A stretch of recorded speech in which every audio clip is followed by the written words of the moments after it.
وايمان بسم الله aad baa mahadsantihiin jaamacadda Armas aan isleeyahay mar waa jaamacadda kaliya ee siyaasadda cad qaadatay 10% ardayda jaamacadda isqortay inuu scholarship ka dhigno 10% that means hadii kun arday jaamacadda qaadato 100 baa free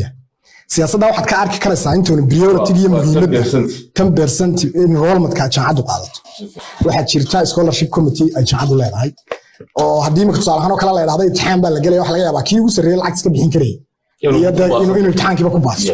marka iyada laftirkeedu waxyaalo waxa jira exceptional case loo baahan yahay marka qaar saas oo kale loo maamulo marka waxa committee loo grade gareena jaamacaddu sameysay waxa weeyaan in qofkan la mariyo criteria waa agoon deetana cid wax ka bixisa malaha waa maxay tahay sabool oo abihi waa iska askariga cid wax ka bixisa dabcan criteria la mariyo criteria la mariyo taa marka horta taa waxaanu ka leenahay runtii siyaasadda cad aan ku sheegay in maxay tahay percentage inta la sameeyo baanu ka leenahay waana meelaha aan awoodda saarno agoomaha iyo danyarta waxa jira ardayga ugu sareeyo jaamacadda honorka guuda iyo kulliyad walba ardayga ugu sareeya hadday 10 kulliyadood baxayaan iyo hadday 12 kulliyadood baxayaan hadday 9 baxayaan kulliyad walba ardayga ugu sareeya waa free ayaan ku siinaa master program free scholarship aan ku siinaa ardayga ugu sareeyana sidoo kale isagana scholarship aan ku siinaa